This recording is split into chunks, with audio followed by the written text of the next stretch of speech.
The following program contains the opinions of the host, guests, and call-in participants. These do not necessarily represent the views of this show's distributors or sponsors. This program may contain obscene, profane, or otherwise objectionable language. Viewer discretion is advised.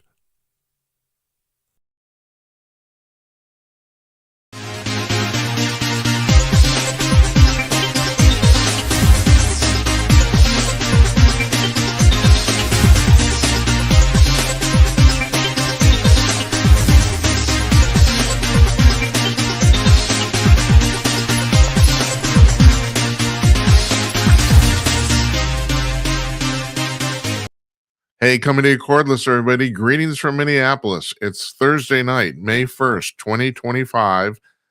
I am Jim Peters, and welcome to another edition of Jim Peters at Night. This is episode number 226, if you're filling out your bingo cards at home. Our guest tonight is Larry Newman. Looking forward to talking to him. Always had a lot of fun there. Gonna have a little bunch of UFO news after that. We're not taking calls tonight. We're not taking texts. That's going to happen when we come back from vacation. So we're taking the following week off. This next week, that's May 5 through 8. We're taking that off. I gotta look here. We have the rest of the month pretty much booked up, and I'm really pleased with some of our guests. So we're coming back on Monday night, May 12th. Our guest is going to be Robert Tanenbaum. He's writing a book called, it's not out yet. It's in you can pre-order it on Amazon. It's in the queue. I think it's coming out in June, next month. The book's called That Day in Dallas, and he has a fairly elaborate proposal or theory on how JFK got killed. Now, and I do too. So I'm really interested in checking. We're going to check notes on that. That's going to be really interesting. The following night, Tuesday, the 13th, Dennis Neal will be joining us. He's written a book, biography Elon Musk that is already out, called The Leadership Genius of Elon Musk. We're going to talk to him about that. Wednesday, the 14th, Tim Conaway, our old friend, the former executive editor of Hustler Magazine, is going to be joining us. We talk about journalism, whatever is on his mind. And Thursday night, the 15th, Matthew Willicke, climatologist, will be joining us. And he, like all the other climatologists I book on this show, is a climate change denier, in the sense that I want to point this out again. Nobody's arguing about the fact that the world is warming up. The question is whether humans are causing it, and the answer is no, they aren't. So Willicke is going to be the guest on Thursday, and then on Monday the 19th, Don Zura, our old friend Don Zura, will be joining us again. So that's what we got coming up here. But we're taking next week off. I announced this last night. My Uncle Donnie passed away, and so we're going to a funeral. We're leaving very early tomorrow morning, we're going to cut the show a little short. Maybe we'll see, maybe about an hour or so, because I got to get in a car very early in the morning tomorrow. So that's what's going on here. So, and by the way, thank you. I got some very nice comments from some of you about Uncle Donnie, and I really appreciate that. That's pretty cool. So we can do a little commercial here, 1 minute, and then we'll be back with Larry Newman. Stay tuned, everybody.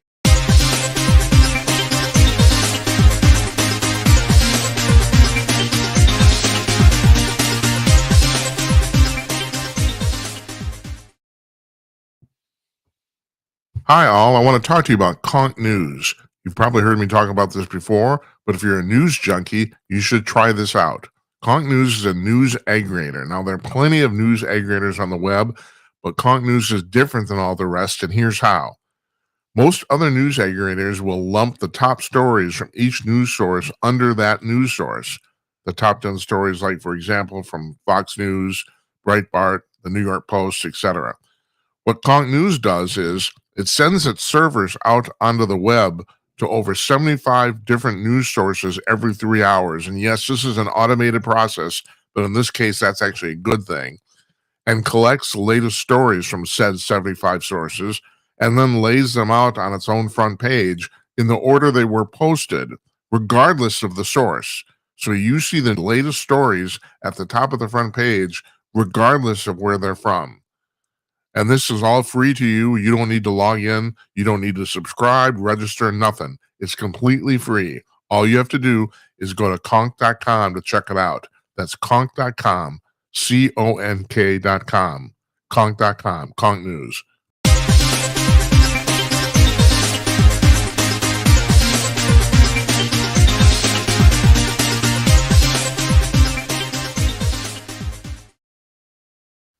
Joining us from the office in his home in Joplin, Missouri, it's bail bondsman extraordinaire and Bigfoot hunter superlative, Larry Newman. Hi, Larry. Hello, Jim. How you doing? Hello, everyone. What do you do to your mustache to get it that way? Anyway, how's that Takes a work? lot of wax. Takes a lot of wax. Yeah. You Yeah. kind of look like those dastardly villains that used to put women on the roller tracks. Yeah. How's things on your end? Oh, things are great. Things are great. It's spring in Missouri, and we're just enjoying that. Yeah. So, have you corralled any bail skippers lately? Oh, we've got one today in Tulsa that we're working on, trying to get taken care of, but we don't have very many. Most everybody does what they're supposed to, so Yeah, but we don't have very many. the reason I bring that up, Larry, constantly, because I think people are really fascinated by your job. I don't think it's just me. It's like, I mean, what you do is very, very interesting, and most people don't do it, and never even come close to even what your profession involves. So that's True, true. We do. When people go to jail, they get charged with a crime. We do a risk assessment when their family calls, and if they're a danger to the community, we won't write a bond to get them out of jail. It's just not safe. If we do, we save taxpayers money by getting them out of the jail, so that the jail staff doesn't have to pay the expenses of feeding, housing, and watching over them. And we make sure they go to court and show up for their court appearances. If they don't, we go find them and bring them back to court, so that the court system and the victims of crime can get satisfied in a timely manner. And so we save money for the taxpayers, and we make sure that the victims get closure. And isn't that important to save money for the taxpayers? Because aren't you just completely tired of the government blowing your money out their butt? Well, and we knew it was happening, but we didn't know it to this extent. But yes. Yeah, that's what scared me. So you're right. Everyone knew what was happening, but they started talking about all the stuff they're spending this money on. It's like, my God, it's embarrassing. Some of the stuff you couldn't even make up. Now, I got a statistic I want to throw out to you here.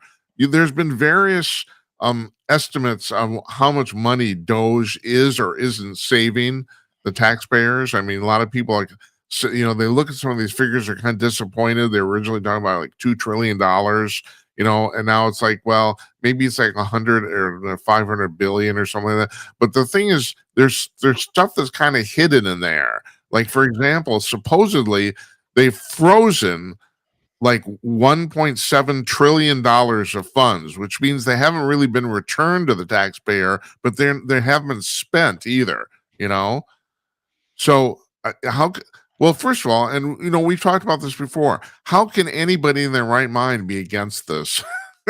Well, first off, Doge and Elon Musk and the people that are working with him, their job is to identify funds that are fraud, waste, and abuse. Doge doesn't take money, stop money. They identify it. They identify it, and then it goes back to the administration as to whether these programs continue, whether they're frozen until the investigation's over. But Doge doesn't do anything except identify areas of fraud, waste, and abuse. I'm glad you brought that up, because that's absolutely this thing about, oh my God, Elon Musk is running the government. Nothing could be further from the truth. He's literally just a consultant. All he does is send stuff to the executive branch, and they decide what to do with it. I mean, you're absolutely right. It's like he really has no power, and that's almost kind of the idea. After 25 years of investigating criminals, I can tell you that the ones that scream the most are the ones that's losing money that's being withheld from spent on fraud. Yeah. When you stop the funds from flowing into a dark hole, the recipients of that are screaming bloody murder. So all of the people, just remember this. When you see a politician come on and they're screaming and hollering about how bad Doge is, that means that the government is just shut down the funds to their pocketbook, their personal pocketbook. So why else would a politician complain about you saving the taxpayers that they represent, saving their money? What It's other the It's the same as people saying that Donald Trump is a fascist, and the answer to that is, well, how many fascists have actually tried to make the government smaller? Yeah, Yeah, I exactly. mean, it's pretty hilarious, you know? Exactly. And Yeah. you know, in the last few days you've heard people come out, and it's incredible to me that newscasters and reporters will step up to the mic and say things that are so blatantly false and absolute lies. Where in the world are they coming up with this? This is just, it's amazing to me that they would think it's okay to get up and tell the American public such falsehoods. It's just, it's beyond my Yeah, ability to I have understand. said the same things. I read a really interesting thing in Breitbart yesterday, and this really struck me because I've been thinking the same thing you've been just talked about for a long time. How do these people actually think this way? And this woman, her name is Emma Jo Morris, and she writes for the New York Post. And she went to the White House Correspondents' Dinner. What was the last Saturday night or something like that? Yes. And she said that something occurred to her while she was listening to all these people pontificate and all this crap. And she said, well, everyone assumes this is a liberal problem because I mean, I don't have to tell you this. 90 and this is a well-established fact for 50 years. 90% of all the journalists in the United States identify as liberal. 90%. It's been between 89 and 91% for like 50 years. They do this survey like twice a year. She said the problem isn't that they're liberals. The problem is that they're narcissists. She says they have a personality problem. And I never thought about that. And I thought, well, so her take is that the fact that they're liberals is just kind of coincidental. She said the problem is that you have a whole generation of people who basically were raised in extreme narcissism. And I'm starting to think, oh my God, she might be right. One of my first experiences with local news, and not national, but we're talking local news, reporters that come out of journalism school. When a certain subject comes up and the reporter wants to go report on it, they go out and they will interview you to get the story that they have in their mind to tell, not what the story is. They've already got an angle that they want to tell the story from, and they come out and they interview all the people for the newscast, and they will interview you with a destination in mind, the Yeah. story that they want to tell, and it may be the totally different or opposite story that is actually occurring. But they will go back in and take your interview and take bits and pieces to fit their narrative, what they want to report, and it gets twisted. And there you go. You're back on. Well, I you learned back in the '80s. I don't want to talk to reporters. Yeah, well, same thing. I've been interviewed for the last 50 years all the time. It's the same stuff, but you just actually said the key word, and the key word is actually story. Because now, okay, I understand why, humans like stories. In other words, we like narratives because it's easy to follow, it's easy to remember, but when you're talking about the news per se, really what you're only talking about is getting across facts, right? You Correct. got to get around facts. So traditionally journalism going back 150, 200 years has put facts in a narrative of story to get people to remember it. But now you're right. Now they're actually the story is more preeminent than the facts. The facts aren't that important. The actual story is what's important. And you're right. They write the story in their Yes. mind. Yes. Yeah. Yeah, and it's the story that they want to tell, and then they'll go out and gather everything they can, bits and pieces, to make the story that they want to tell what they think is actually happening, even though they know it's not the story. And there's the problem. They know that what they're reporting is not the truth or the actual facts of the story. But that's okay, because journalism over the past 50 years has journalism schools have taught them it's all about the story. Go out, gather the information so you can tell the story that you want to tell. Has this occurred to you though? I'm starting to think that maybe they don't actually even know that what they're saying isn't true. That they're so deluded that they have such an emotional problem that they don't even can't even tell the difference between facts and fiction. Jim, Yeah. these are intelligent people. Okay. They have access to the same information and sources that we all have. And we can immediately identify their false stories because we know what actually is going on. They're not that dumb. They know Yeah. what's going on. I can't excuse them. I cannot give them that excuse. So here's another statistic I'll throw at you, Larry, and that is a recent poll said that 71% of American media believe that the media rigs polls to what they want them to say. Basically, it's the same thing you're talking about. Except now we're talking about polling and not writing stories. You know, Well, pollsters, you got these polling companies. You got these people that we're going to, you hire us to go out and do a poll. That's how they make their money. You hire them to go do a poll.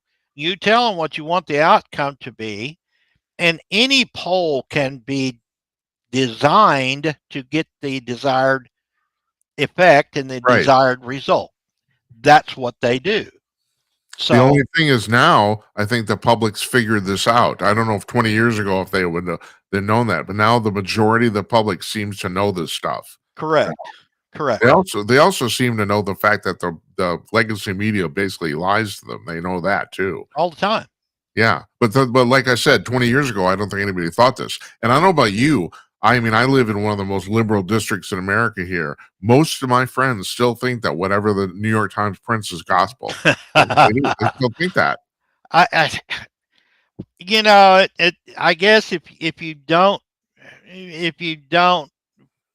look on all aspects of a question, then you could assume that what you read on your little handheld computer called a cell phone, and two or three little sources, liberal leaning sources, that's all the information that there is.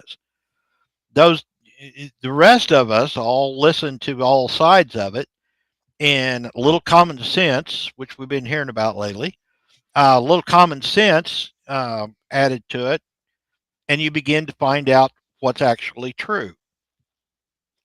So speaking of common sense, are the Democrats ever going to stop be clowning themselves? I mean, this is getting really freaking hilarious. I mean, at this point, I mean, they're really they're heading for the dustbin of history, man. I mean, it's like what is going on? Well, okay, we have to start not identifying people as either Democrats or Republicans as opposed to 20 years ago. Um, there are a lot of Democrats, longtime Democrats, who don't agree with anything that this liberal, crazy bunch calling themselves Democrats are doing. Yes, They become, the Donald Trump has taken the country from the far right or the middle of the road right and has brought the Republicans into the middle. Well, it's the Democrats, the moderate Democrats, are going along with that. So all that's left in the Democratic Party vocally are the fringe lunatics on the far left. That's all that you hear. The the middle of the road, the common sense Democrats that still want to cling to the old Democrat Party are sitting on their hands, not saying anything, and you're not hearing from them. You're only hearing and you're only being told by the legacy media what the far left fringe Democrats want you to hear. So why now this is not a rhetorical question. I seem to ask this every time we get to I mean this is a common question I have for everybody on the show because I actually don't know the answer to this. How did 20% of the crazy people in the Democratic Party take over the Democratic Party? So you're talking about the fact Less that than people 10%. okay, less than 10%. People are sitting on their hands. Why? Because they're the ones making the noise. Did you ever hear about the squeaky wheel gets the grease? Yeah. Okay, they're the ones making the noise. They're the ones that's grabbing the spotlights. They're getting out on the street corners and screaming, hollering, throwing signs up or all around. They're the ones that's grabbing the news, that's grabbing the headlines. They're the ones that everybody's going to. Do, does anybody think that Bernie Sanders and AOC have any ability to run this country in any kind of efficient way? No, well, no. I mean, even No, the they don't. Democrats don't think that Nobody does. Okay. for all You practical lunatics purposes. do, but Yeah. nobody does. But all of a sudden, AOC is the head of the Democrat, what we call Democrat, okay, party. So well, you got Harris and you got Waltz and you got Bernie Sanders and AOC, okay, and this girl from Texas now, um, are all getting up and saying the craziest, most outrageous things, and they're the ones that are being touted as the leaders of the new Democratic Party. Yeah. Right, but you're talking about Bernie Sanders was essentially denied the nomination 3 times in a row. Now, the one thing I'll say Well, this about Bernie. he was too far left Yeah, that's for right. the Democratic Party. That's right. Now he is the center, or not even the far left fringe. No, I know. It's hilarious. It's absolutely hilarious. And I will say one thing for Bernie. The thing is, at least he's an authentic person. He really believes that crap he says. He's not Yeah, saying it for effect, correct, you know? correct. And which is part of He has a thoroughly nation. Yeah. com- uh, uh, communistic view on how things ought to be. That's right. He's a communist. That's correct. Right. Yeah, Yeah. And so I think they should just run him. You know, it's like I really do. I mean, he's not going to win, which is the reason they took the nomination away from him at least correct. twice. But still, at least he believes what he's saying. You know, these other women, these other people, I don't. I just think they're just in it for effect and for money. It's like I don't know. I don't know if they believe in anything they're saying. Do you? When you lower yourself to the vulgarity that they have started to use, you have lost all credibility. You've got nothing left. You know, when they come out and they all started using the same words, the F bomb and everything else at the same time on the same day, they all got the memo. They all start it. They lose all credibility. Even liberal people won't accept that. You know, when we were doing this for Kong News years ago, I was saying for years that I thought that a lot of the Democrats and a lot of the liberal media had some sort of secret forum server somewhere that they all logged onto, and this kind of got lost in the news. But I don't know if you heard this. They actually do. Somebody found. Yes. They actually do go and check in. Correct. Somebody puts out, okay, this is today's talking points, and they all come out and say the exact same thing, Yeah. the exact same day, same words, same phrases. Right. That's kind of obvious. Being an investigator, okay, and that's just kind of like a huge red flashing light to me. Yeah. So, and you're talking about David Hogg now. This guy's who's the vice. First of all, he's he 25 years old. Guy Yes. hasn't done anything. Now politics in America, and this is not just Democrats, Republicans too, are famous for people not doing anything. I mean, that we should just establish that right now. But the fact of the matter, he's 25. He's had no experience. He hasn't done anything, and he's talking about primarying established Democrats, and the party's losing their mind. But all of a sudden, James Carville steps up and says, "Well, at least he's got some energy." What? The other thing that he's got, What? all of a sudden, he's got a whole lot of dollars. Oh yeah, that's right. Lots of money come flowing into him. Right. Okay. There.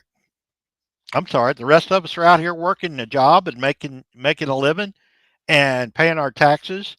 And you cannot get into, if you get into politics and you're worth a couple of $100,000, and then 2 years later you're worth 10 million. Something's wrong. Call Doge. Yeah, that's right. That's right. Yeah. And then there's this thing, Ezra Klein, who's the guy who runs Vox, and he's a kind of the same thing too. I mean, I think he's like 35 years old. I don't think he looks like he's 12. I don't know if you know who this guy is, but he has a book coming out now the book is called, I think it's just out. It's called Abundance. And he's basically espousing, as a liberal, he's espousing what are essentially conservative principles. And so the basic, from what I understand, the basic crux of this book is that we have to be a rich country just so we can have control of all our stuff, And so people on the left, they're kind of like going nuts because this is like, he's talking like a conservative, and well, maybe there's a reason for that. Maybe it's because it makes sense. Well, I'm sorry. If I was in the government, I'd be exactly like Donald Trump. Take all the money away from the politicians that are making, that are scamming millions of dollars, and give it back to the working people that's out here working a job every day.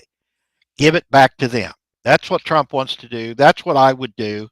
I'm sorry.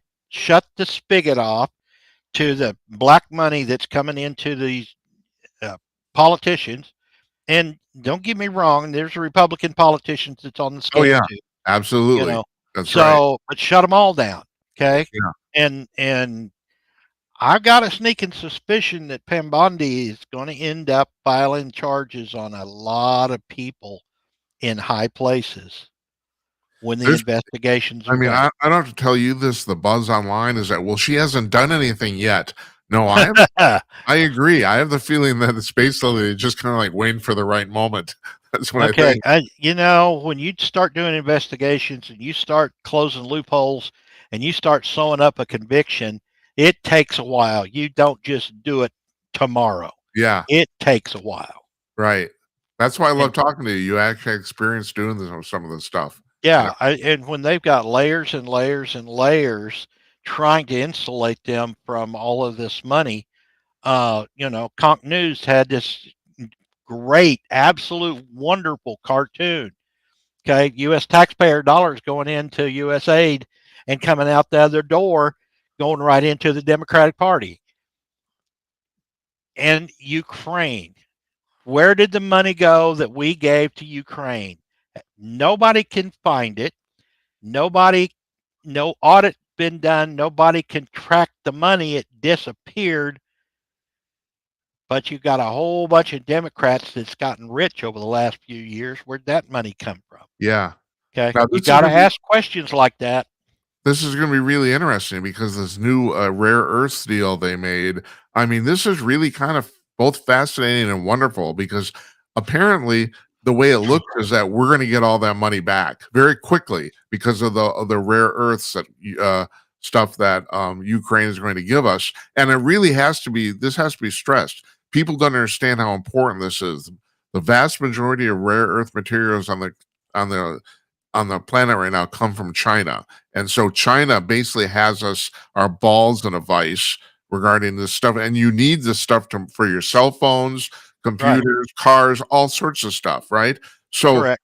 So Ukraine is rich in this stuff. And now we've made a deal with them where apparently we're splitting the profits 50-50, and we have the first right of refusal to buy anything they have. And the way I understand it is that we are going to get our money back from all the money we gave to Ukraine, like in a few years, like 5 years or something like that, because this stuff was so valuable, and I just think it's brilliant on the part of the president. I really do. Oh, It's great. absolutely brilliant. If we get the rights to rare earth minerals in Ukraine, and we have U.S. companies that have the ability to go over there and set up and mine this material, now you've got U.S. companies on the ground in Ukraine. Do you think Russia's going to want to bomb that country while our people are there? Right. No, Right. that's No. not going to happen. Right. That's right. I mean, you just touched on this too. From a backdoor sort of way, this is the best security Ukraine could ever set up for Correct. Correct. that reason alone. I mean, And the thing about Ukraine, you got to remember, and the reason I said that about the money, if you remember, what was the very first impeachment of Donald Trump about? that stupid phone call. The stupid phone call to Ukraine, where he told Ukraine that he was going to send people over there to help them investigate the company that Joe Biden's son worked for, Right. where all the money flowed into and flowed out of, and we don't know where it went. The threat that the Democrats had that caused them to be so scared that they impeached him over that phone call. Okay, does that tell you something? I Yeah. mean, that's a red flag. If any investigator is going to go, yeah, we're on the right track. Right. Right. The yeah. The Biden administration is starting to look. I mean, we're only 3 or 4 months away from it. They're already looking. They look worse by the day. It's unbelievable. Well, yeah, yeah. I And my wife and I were talking in You talk to 2020. your wife? Yes, in 2020, the very first presidential debate between Joe Biden and Donald Trump, and I turned to her and I said, Joe Biden is mentally handicapped. He won't last a year because he is so incompetent and dementia has already set in. This was in the middle of 2020. Yeah. Okay. I could see it then. Anybody could see it at that time. Now, 4 years later, they're still, well, he's still sharp as a tack. No, he was going downhill then, 2020. Well, taking your thing about stories full circle. I mean, now all these people in the press are writing these books about how either then they didn't know, or there's something they couldn't do anything. It's just all so much crap. It's unbelievable. Well, we could all see it every Yeah, day, yeah. except that he wouldn't get in the public every day. Other than that, But I can't even remember who I had on here a few nights ago about the fact I was saying, I'm a guy sitting in my underwear in Minneapolis, and I do this for years. Just like you're. Well, I won't say, Larry, that you sit at home in your underwear. I won't say that because I don't actually know. Thank you. I appreciate that. And I don't want to think about it. Okay. but I do, and Okay. and the thing is, and so I'm looking at this, I'm thinking, well, and so then he does this debate, and everyone, I mean, I know people who were just absolutely shocked, and I'm thinking, well, you didn't know? I mean, come on, No, it was evident 4 years ago at the other debates that he couldn't. But these are the same people who read the New York couldn't Times. handle it. Yeah, I don't know. I don't either. Hey, okay, let's go on to the Bigfoot thing here. So now, Okay. also, so you are a certified Bigfoot investigator for the Bigfoot Field Research I am Organization. a BFRO field investigator, and I interview witnesses who claim to have had an encounter or seen one. Yes. So right now, it appears in the last 4 or 6 months, Bigfoot sightings across the U.S. are way up. Is that true?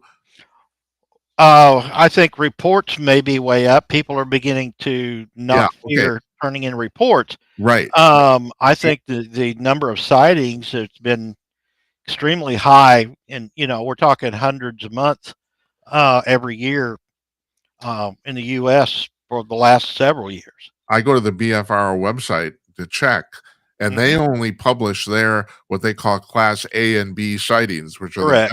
the best Correct. ones. So they're not, if they're, it's only the tip of what they get, or what you guys get. Right. And And so, the only reports that get published are ones that people like me go out and interview the witnesses right, and can verify that they are being truthful.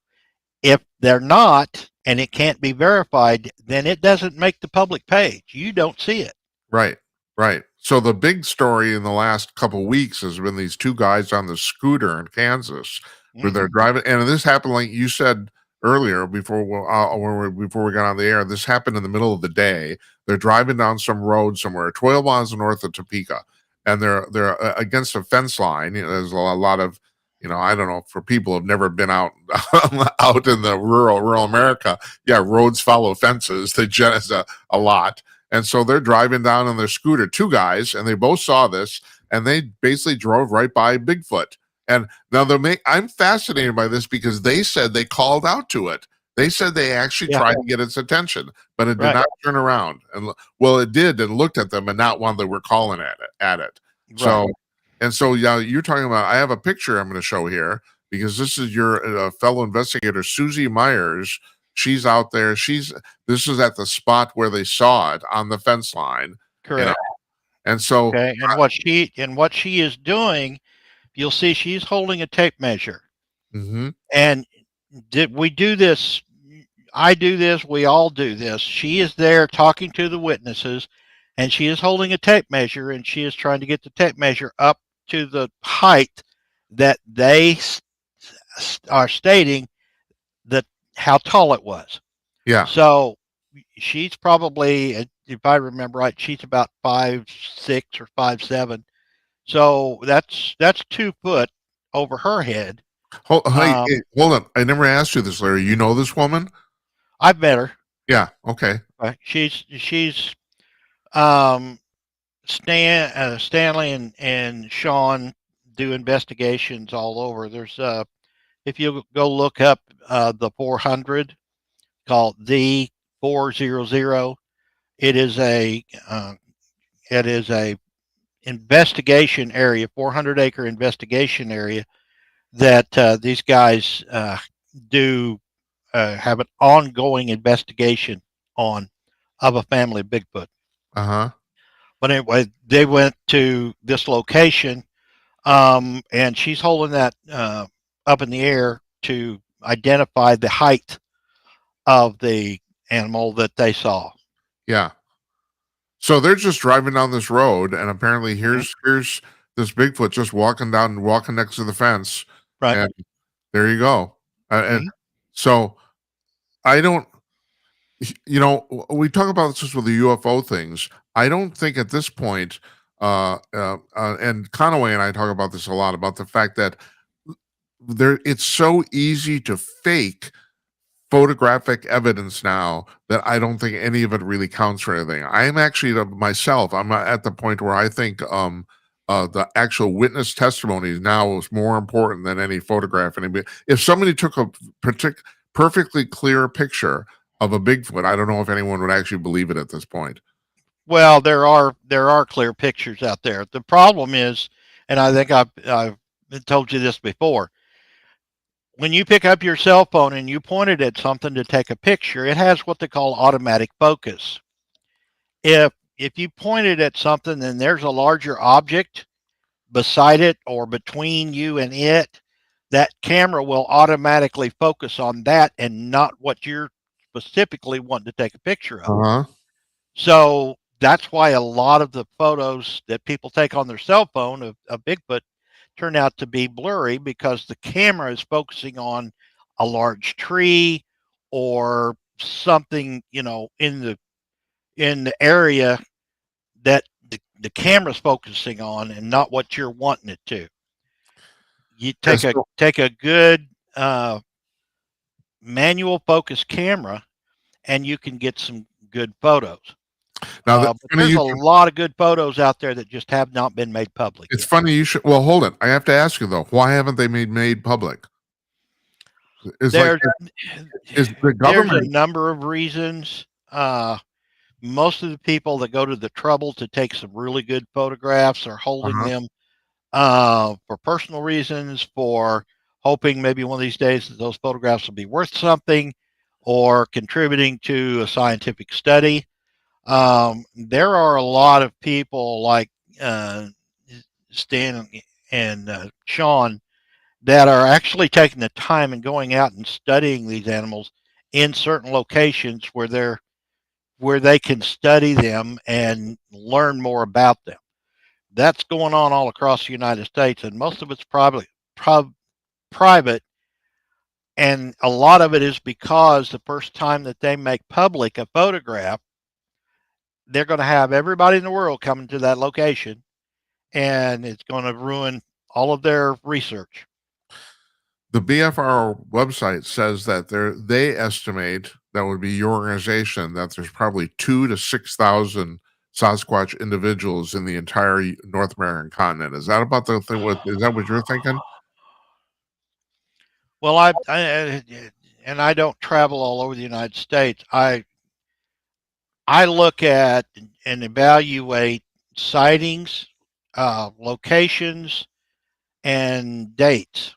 Uh-huh. And because one animal can't be on the East Coast and the West Coast at the same time. Right. So, because of the locations, the numbers of sightings, the number of people that see them and report them, extrapolate that to about, for every person that reports it, there's 30 or 40 people that won't talk about it. So when you start extrapolating, then you begin to get maybe an estimate, and it's very rough estimate. And I've said for a long time I thought there was 500 individuals in Missouri. The more research we do, and the more places we go, and the more people we talk to, I think that's a conservative estimate. That's just in Missouri. Ohio has one of the highest rates of sightings per population Right. of any country or of any state in the country. So this is not just a Northwest U.S. thing. This is all over. This is Kansas, flat country. You typically do not get that many sightings in the plain states. It's not a geographical or a topographical primary um, area for them. They tend to stay more in the hills, the valleys, and mountains because as wild animal, they can travel up and down the mountainside and they can adjust to the microclimates that change from the top of a mountain to the bottom of the valley. Uh-huh. So during different periods of the year, for heat and cool and water, they can move up and down these hills and hollers. You want to call them that, um, to remain in their comfort zone as far as body temperature goes. Am I Also, they've got to look for food, and the majority of their uh, food we feel like is deer.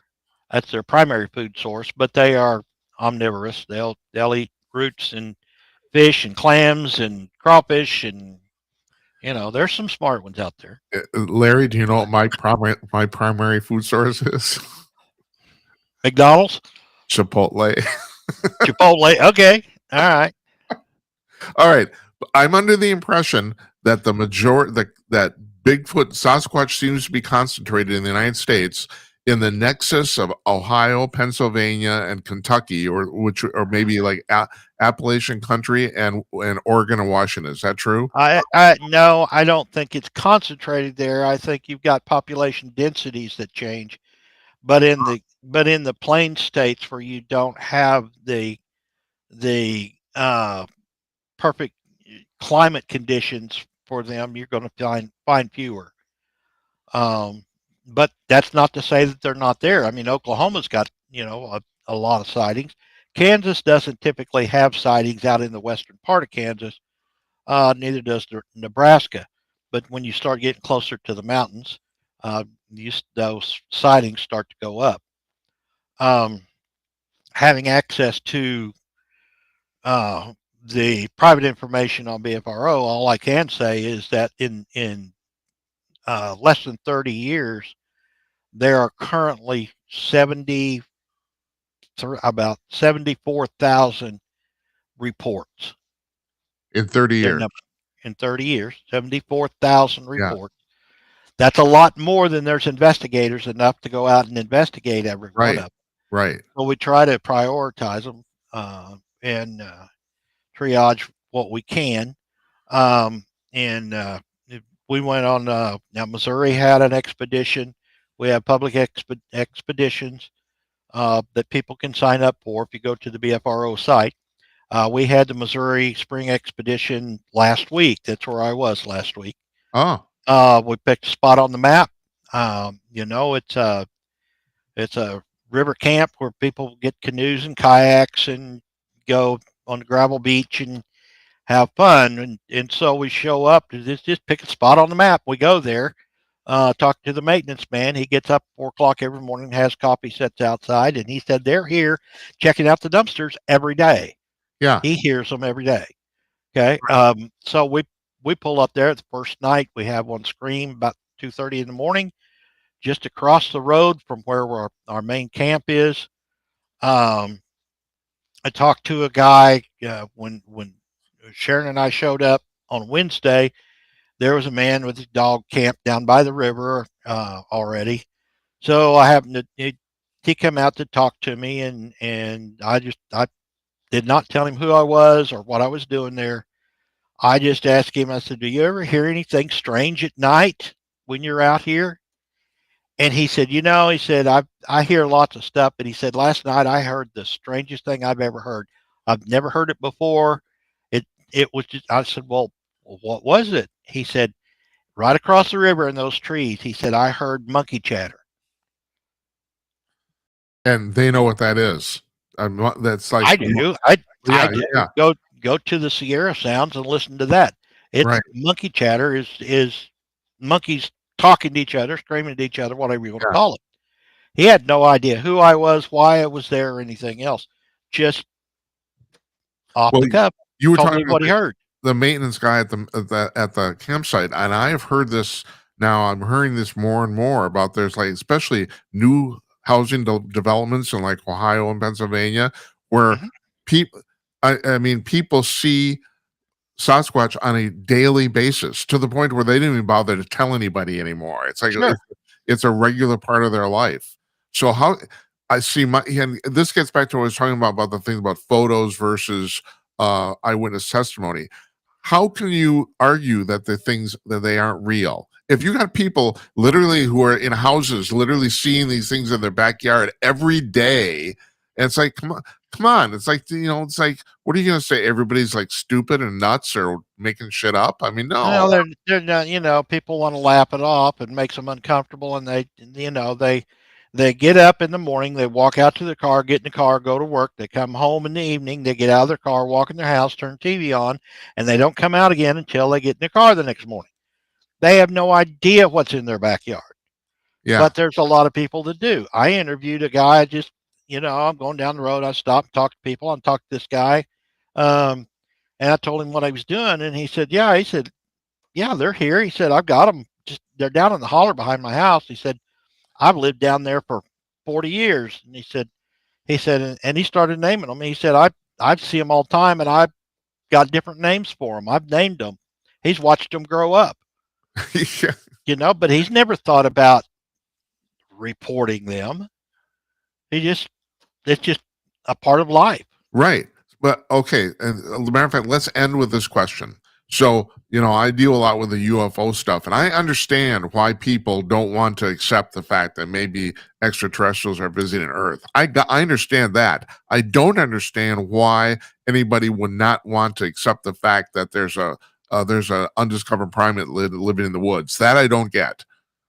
I don't know. Go look up Jay, Oklahoma, 1952. There was a news article written in the local newspaper in 1952. Jay, Oklahoma, they dammed up Spavinaw Creek to create a lake. Uh huh. And the article talks about the point of the article was that the number of Sasquatch families that got displaced when they filled the lake. In the paper, 1952. So what, they moved them? They moved them out. They got displaced because they started filling up with water. Oh, It's okay. a newspaper article. People have known these things are here for generations. Why can't we do that with communists? Really, that's true.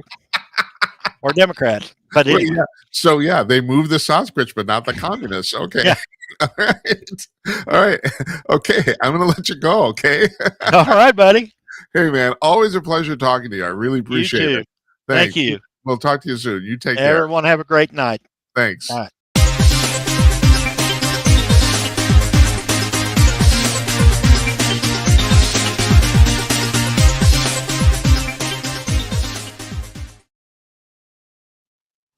Hi, all. Jim Peters again for Conch News. Let me tell you one of the greatest things about Conch News. It's free. It's completely and totally free. You don't need to register.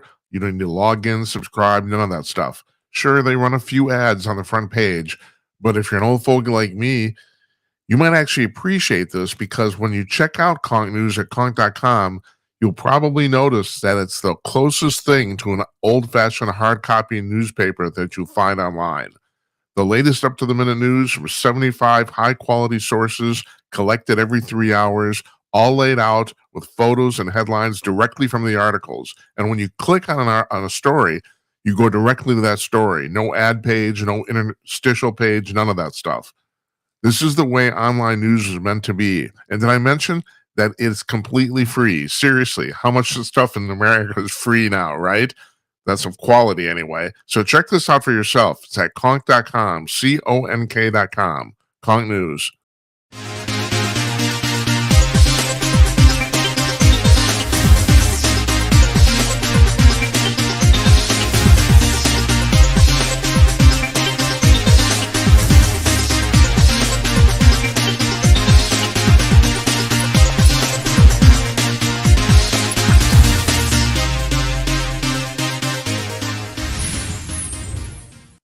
Our thanks to Larry Newman for joining us. Fascinating guy. I'm lucky. I know some really interesting people, man.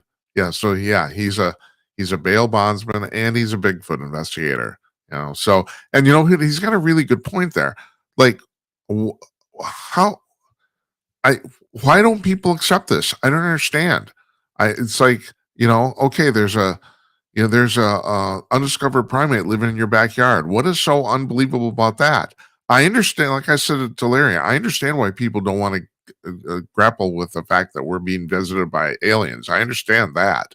That scares the crap out of people, especially because if they're coming here, they're more advanced than us. But Bigfoot in your backyard? Oh, come on. The only thing about this, and I don't talk to Larry about this because I know he doesn't buy it at all. I don't know if I buy it either, but there's some investigators who think there's some paranormal aspect to Bigfoot. Stan Gordon's been on the show. He is arguably easily one of the most preeminent Bigfoot investigators in America. And he says he's concluded that there's something going on other than just the fact it's a big old undiscovered ape. So I don't know if that's true or not, but what Stan uses as his benchmark on that, and what I've heard is that there's a whole bunch of people who say they encounter Bigfoot and then they watch it literally disappear, vanish right before their eyes. That's and most animals do not do that. So yeah, maybe Taylor Lorenz. I don't know. She's not an animal, or Bill Belichick's girlfriend. I don't think she does that either. Okay, so this is part two of our show. Normally, we take phone calls during this during part two. We're not going to tonight because I'll be honest, I'm kind of sad. So I talked about this last night. I gave a little bit. My Uncle Donnie passed away. He's the guy I sign off with the show every night. He's the patriarch of our family. It was not expected. He's 74 years old.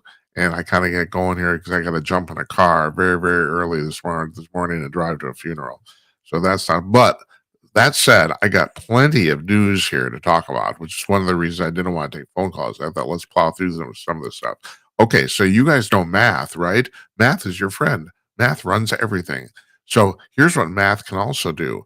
If you're in Texas and you're giving out lottery tickets, you can figure out that if the jackpot is larger than a certain amount of money, that maybe if you buy every single combination of numbers, that you're guaranteed to win and you'll make a profit. And a bunch of guys, remember, they weren't even Americans. This is the real terrible thing. They did this. They bought 25 million lottery tickets in the state. This is for the Texas State Lottery, for virtually every number combination. Matter of fact, the only ones they did, like, they didn't do 1, 2, 3, 4, 5, 6, because they said there's too many other people to buy that. So, like with most lotteries, you split the winnings among all the people that have the same number combination. So you don't want to, it's not worth the trouble if 72 other people have that combination. So they skipped the obvious ones. I think they did 99.7 of the percent of the combinations, 25 million tickets. They literally had, because Texas, like most other states now, it used to be that you could just go to the lottery office and say, I want to buy every single number combination. And you wouldn't have to actually buy the tickets. All you have to do is write a check. Now, because they don't want to make it that easy, you actually do have to you have to generate the actual lottery tickets. You have to. So they got half a dozen machines and they took it to a warehouse. And over the course, they ran them 24/7 for 2 weeks and hired a bunch of their kids and stuff to collect 25 million lottery tickets, actual tickets printed out. And they won because the budget was 95 or the jackpot was $95 million, and these tickets are $1 a piece. So they spent $25 million to make $95 million. And so I'm going to do some math here. What is that? They made $70 million. It was a consortium of guys who all went in on this. But the thing is, you're guaranteed to win. So they did that, and now the people at the Texas Lottery, they're pissed off. But seriously, you should have thought of this. People are going to do this stuff. Why wouldn't they? Literally, if you can get a bunch of guys together and raise $25 million to make $70 million, you're going to do it. And they did. And they made a very, very nice, healthy profit. God bless them. That's America. All right. And then speaking of, this is not just America. This is the world. And especially the UK is floating this. Now they're talking about, they want to dim the sun because they say, well, the sun is causing climate change. It's just stop. Like, I'm going to have this guy, Matthew Willicke, on in a couple weeks. He's a climatologist, because I think the left is finally caving to the idea that humans aren't causing climate change. And that's why I use different terms. I use global warming for the natural warming of the earth. And that's what's happening. It's natural. It's caused by the sun. So now somebody has a really great idea. Let's put some stuff in the atmosphere to dim the sun. Oh yeah, that'll work. Have you ever seen or heard of the show Snowpiercer? That whole show is predicated on the idea about the fact that somebody did that and completely screwed the planet up. And that's exactly what would happen. Like, you think you can control the sun. Oh yeah, bite me. It's not that it's not going to happen. You will fail. That's the problem. Yeah, we'll dim the sun. Oh, that's a good idea. Because first of all, I've had climatologists on the show before. We're at 400 parts per million of CO2 in the atmosphere right now. That's almost an all-time low. If it gets below 150, we all die. And the other thing is that we're at a low point in planetary temperature. But even though everyone's bitching about the fact that temperature is going up, it's still relatively low considering the history of the planet. That the Earth has been warmer in the past. So maybe it's supposed to warm up. I do want to point out that 50 years ago, climatologists were worried about another ice age. And actually, that's still kind of a possibility. Everyone talks about, the world's warming up, the world's warming up. No, the world is still relatively cold. So yeah, you want to dim the sun. Yeah, you go ahead. You do that. Right. So meantime, talking about the stuff in space, Amazon has just launched their first 27 satellites. They're building a satellite internet network to rival Elon Musk's Starlink. So Starlink is a matter of fact. I think the last I heard, I think they have 5,700 satellites, about the size. They're roughly the size of a refrigerator or something like that, all over the planet. In orbit around the planet, and for about, I think it's $300 a month or 150. you can actually get satellite internet service from Starlink. They'll sell it to you. That's the idea. It's capitalism, man. But and of course, the thing is, Elon's very lucky. He owns another company that launches space uh, rockets into space. So he hires one company to launch the satellites of the other company. So it's all works for him. But yeah, they still have to make a profit. So now Amazon is doing the same thing. They're starting a competing service. They launched their first 27 satellites. Starlink is putting up about 60 every time, if I'm right. They can get 60 satellites on one of the Falcon 9 um, SpaceX rockets. So yeah, so we got that going on, but that's good. We got competition is always a good thing, man. Matter of fact, that's the problem. This is who was I talking to the other day about the fact this is why you don't want the government running your healthcare, because the government will have no competition. That's the reason. And competition keeps everybody on their toes. And once you take away competition, then you have monopolies, and monopolies end up ruining everything. So there's a guy, I'm trying to get this guy on the show. I'm not going to name him because I don't know if it's going to happen. He's an expert in antitrust and monopoly law, and this is his big deal too. I mean, the big flaw with capitalism is the fact that monopolies can exist. That's the flaw in it. So we have government agencies and also controls in place to hopefully not let this happen. Right now, Google is being sued by the U.S. government because the government says Google has monopoly in search engine results on the internet. And there's a problem with that. And the problem goes both ways. Legally, a monopoly in the United States is any company that has over 80% of the market in what they're selling. And Google definitely has that. I mean, it's about 80 now, but they had at one time they had up to 90% of the search result audience. Hold on, excuse me. That's been cut into a little bit. The problem is, and Google points this out, but the thing is, this is not just BS. They're actually right about this. But they say, well, competition is only a click away.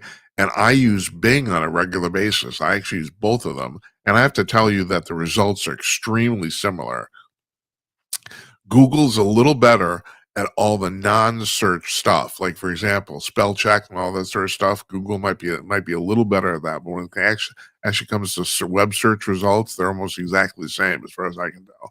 Now, I think Microsoft has an advantage because of AI. A lot of people aren't searching for web pages; they're actually searching for answers to a question. And now, they're plugging AI in to actually directly answer the question, so you don't actually have to go to a web page to actually find the answer. Okay, cool. Microsoft partnered with OpenAI, the makers of ChatGPT.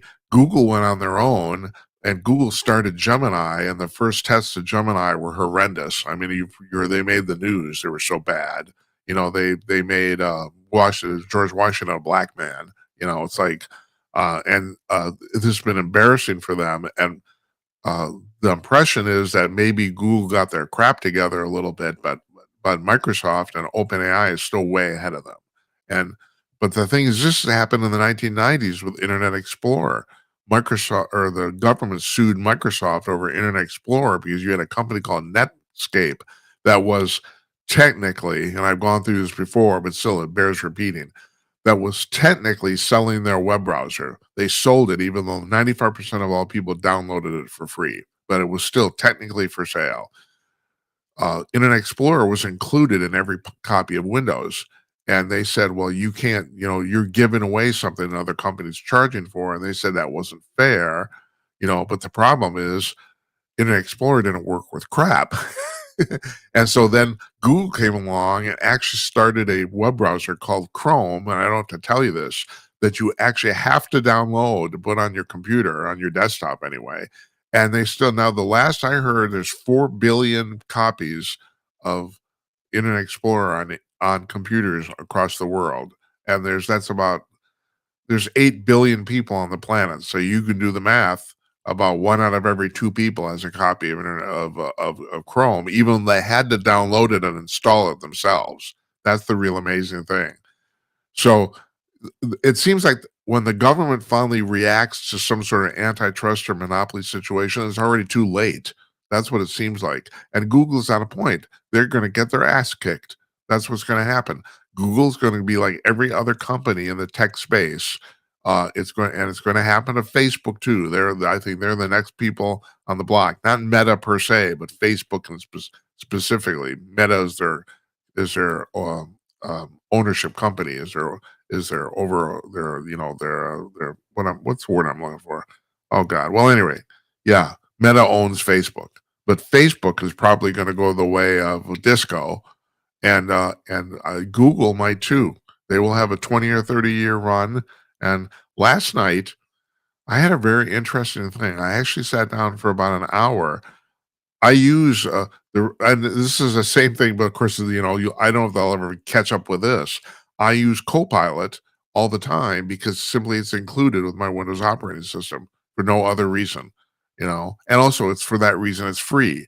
Now I can, if I've never even registered, but I use it constantly. I had a conversation with Copilot for about an hour last night. We talked about all sorts of stuff. The very first time I've ever actually done this. Usually I just ask questions and get out, but Jazz Shaw, my late friend who used to come on the show regularly, he passed away in October. He was way ahead of the curve on AI, and he was having conversations with ChatGPT for hours, and he said it was really interesting with the stuff he would ask and how it would respond. And I found it kind of interesting last night too.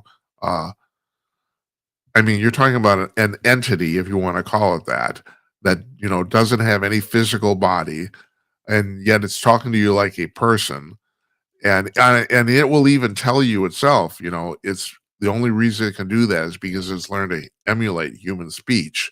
That's the only reason. Because basically, it reads every goddamn thing posted on the web ever, and it can. I'm astonished at how fast it works. I mean, you put a question into, I don't know about the rest of them. And then you have all sorts of them. There's Perplexity, there's Chat GDP, there's I can't is it a Lavender, is it, or something like that? I can't remember. There's all sorts of these AI um, nexuses now. And they burn up an enormous amount of electricity. And so you want to know why people are pushing for nuclear power again? These things, asking uh, AI a question burns up about 5 times the electricity of asking Google or Bing to search the web for results. It takes 5 times more. Search engine results are already burning up a lot of electricity. I mean, I don't know if you guys know this. Google and even Facebook, they build their data centers. They have a tendency to build them next to rivers because they use river water to cool the facility. Because you got so many damn computers in one place, servers, it generates an enormous amount of heat. And so now they're going to be building. Well, hell, Microsoft just bought the 3 Mile Island nuclear plant that was shut down for 30 years. They're going to restart it simply to run electricity for Copilot for no other reason. There's 2 reactors at 3 Mile Island. The one that went kaput, they're permanently abandoning it. No, but the other one is in working condition, and they're going to start it back up. God, who would have thought? Okay, so there's yet another uh, a whistleblower that's come forward saying that the government has been reverse engineering crash extraterrestrial spacecraft. And this guy's name is Matthew. Oh God, now I've forgotten, and I didn't write it down. Matthew Brown, that's his name. His name is Matthew Brown, and he claims that he knows for a fact. He said he stumbled onto this. He worked for the CIA. He stumbled on this entirely by accident, and he said somebody misfiled a bunch of papers, and so therefore he's not breaking any classification or top secret clearance by doing this. That's what he claims. Doesn't matter. He said he's already had his life threatened. It's like, but that's his claim. He said that it was somebody made an error, and therefore he was able to read these documents. And he said, yes, the government is doing this, and so he's being stalked. It's really terrible. And then you got a guy named Harold Malberg, and Malberg is a guy. He's been around forever. This guy, he was an economist and a government advisor for a whole bunch of presidents going back to Kennedy. Pretty much every president since Kennedy, this guy's been working for. So he's not young. But he said he knows for a fact. He actually said during a podcast he has actually seen and touched uh, equipment from crashed extraterrestrial spacecraft. That he's seen and touched it with his own body. That's what he says. He also said that. What was it? He said. One moment here. Oh yeah, he said that he saw a film of somebody in the U.S. government interrogating an alien. Now this has been rumored for years. Matter of fact, there's a film that's been floating around for years, but no one knows if it's real because it gets back to what I was talking to Larry about, the fact that now we can fake any photo, any or film anywhere, and so nobody believes anything. And this is my point. And who was I talking to? I can't remember what was it Conaway was on the show a couple weeks ago about the fact that there's a and this happened in Florida, not Florida, Mexico. What am I talking about? Happened in Mexico a couple weeks ago. Fashion photographers out doing a photo shoot with a bunch of models. They're outside, and all of a sudden, one of the models says, "What's that in the sky?" And there's a stupid flying saucer right above them. And this guy, and like Larry was saying, he's not got a cell phone here. He's got a professional DSLR camera, and he takes 2 pictures of this flying saucer, clear as day. Maybe the best pictures you've ever seen. And there's witnesses, a whole bunch of witnesses with him that saw it. So it's hard to argue about the fact this is fake, but the pictures are so clear, people assume they aren't real. And that's how you've been trained. The government is all the government ever releases is these murky, blurry photos, and then someone comes up with a photo that's absolutely pristine clear, and you don't believe it. So, and the thing is, I don't either, because like I said, anything can be fake now, which is the reason now I actually put more weight in the actual witness anecdotal testimony. I really do, because anything can be faked. So that's where we're at. So yeah, there's people whose lives are being threatened because they say that the extraterrestrials are here. No one's threatened my life, but I'll tell you right now, the extraterrestrials are here, and you should wrap your mind around that. Was really, and I brought this up a couple of weeks ago, but still, it really bears repeating. I was really concerned when I heard on one morning I'm watching the cable news shows, and on 2 different channels, 2 different anchors said exactly the same thing, and they're talking about this some story about. Matter of fact, I think it's a story about Matthew Brown, um, saying that he stumbled onto these documents and saying that the government's doing this, and they both said virtually verbatim. They said, "I don't know if I like this." And then Dana Perino, bless her heart, I love this woman. She's beloved. She's on the 5, and they're talking about it on the 5, and she says, "I don't believe any of this stuff." She said, "I do not think there's any life outside of Earth." And I'm thinking, well, okay, can you do some math? And we'll do math. Should we do math? There's 100 billion stars in the Milky Way galaxy alone. That's just our galaxy, and there's probably 100 billion galaxies that we know of in the universe. And we've figured out already in the last 20 that there's an average of 1 planet for every star in our galaxy, which means there's about 100 billion planets in the Milky Way alone.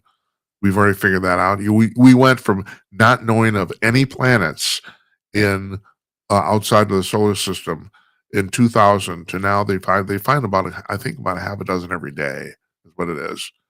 The last I heard, they have identified 4,500 planets outside of our solar system. 4,500.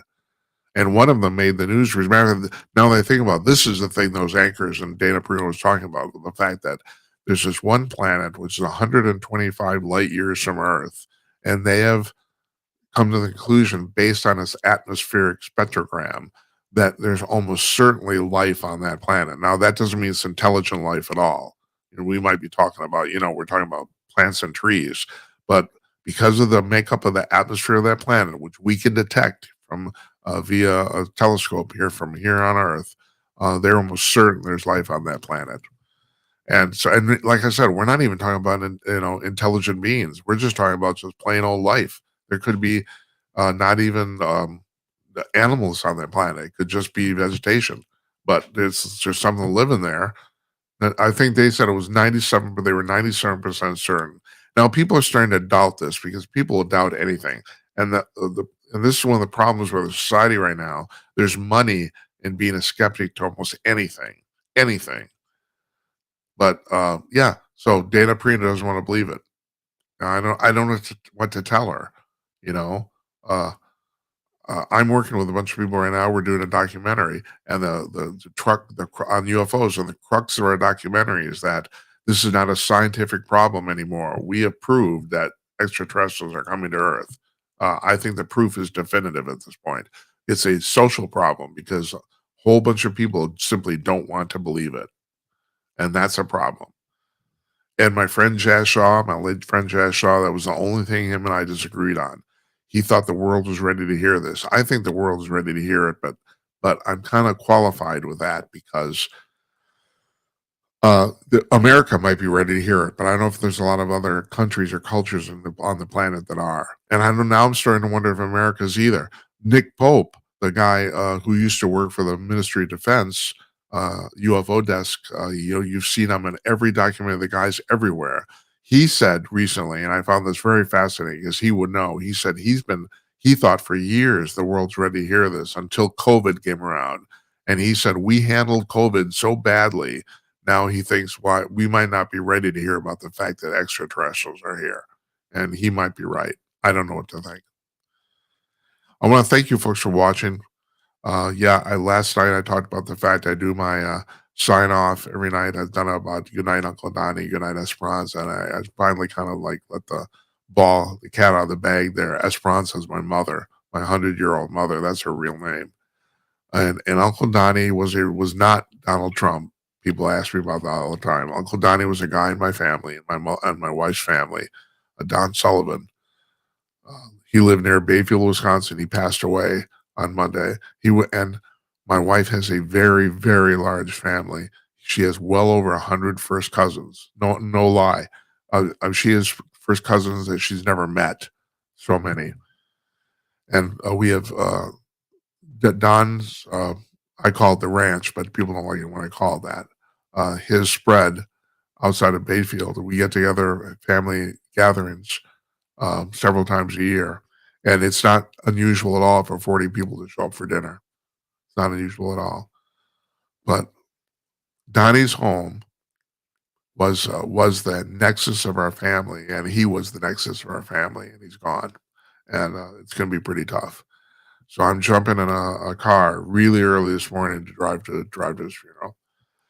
So we're gonna leave it. That's the reason I didn't take calls tonight. I didn't want to drag the show out longer than I kind of had to. No offense. I mean, I love doing this, but you know how it is. Once I get people calling, I can't really control. I feel obligated to take phone calls. So we didn't do that tonight, and we didn't do it last night either. And I took Monday and Tuesday night off for this very reason. And next week I had scheduled to take off. So we're taking off next week. We're coming back with Robert Tanenbaum on Monday night, May 12th. He's written a fascinating book. He's written the book. The book is not published yet, but it's coming out. I mean, it's scheduled. You can go pre-order it at Amazon. The book is called That Day in Dallas. And we're going to talk about the JFK assassination because apparently he's figured out a whole bunch of stuff. And now I have too. So I'm going to check my notes with his. We'll see how we compare and contrast here. But he's written the book and I haven't. So, I'm going to defer to him. Anyway, that's like a week from this coming Monday. So we're coming back. We're taking the whole week off. So I want to thank you. I have to change my my sign off a little bit here. Good night, Uncle Donnie, wherever you are.